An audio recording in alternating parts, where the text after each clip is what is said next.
Perform करना है। मौजूदा सूरत-ए-हाल हमारे पास इस वक्त मैं बता चुका कि कराची के अंदर हमारी तंजीम अल्हम्दुलिल्लाह लीड कर रही है। इसके अलावा मैं आपको बताता चलूँ कि इस वक्त इंटरनेशनली बेस के ऊपर टोटल 319 डिबेटिंग सोसाइटी रजिस्टर्ड है और उनके एक्टिव मेंबर्स की तादाद तकरीबन 24,000 है, जिसमें पाकिस्तान की 2 डिबेटिंग सोसाइटीज़ रजिस्टर्ड थी, जिनका दोनों का ताल्लुक पंजाब से था, जो डिस्ट्रिक्ट लेवल की सोसाइटीज़ थी। उनके टोटल मेंबरान की तादाद 80 थी, जिसमें सिर्फ 3 लोग एक्टिव थे। अल्हम्दुलिल्लाह पाकिस्तान डिबेटिंग सोसाइटी ने अपने क़याम के फ़ौरन बाद इंटरनेशनली अपनी रजिस्ट्रेशन करवाई और आज इस वक्त हम उन 319 डिबेटिंग सोसाइटीज़ में 17वें नंबर के ऊपर लीड कर रहे हैं अपने क़याम के सिर्फ 50 दिन बाद ही।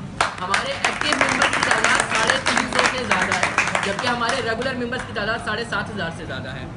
हमारा मुस्तकबिल अल्हम्दुलिल्लाह हमें रोशन नज़र आता है। हमने फैसला किया है कि हम कराची के अंदर अपना सबसे बड़ा सेक्रेटेरिएट बनाएंगे, जिसमें एक सेमिनार हॉल, एक लाइब्रेरी, एक डिजिटल लाइब्रेरी, एक रेडियो स्टेशन, एक स्टूडियो का क़याम अमल में लाया जाएगा। इसके अलावा इसमें स्टूडेंट्स के हवाले से कैरियर काउंसलिंग के हवाले से बाकायदा काम किया जाएगा, जिसमें स्टूडेंट्स को उनके कैरियर के हवाले से गाइडलाइन प्रोवाइड की जाएगी।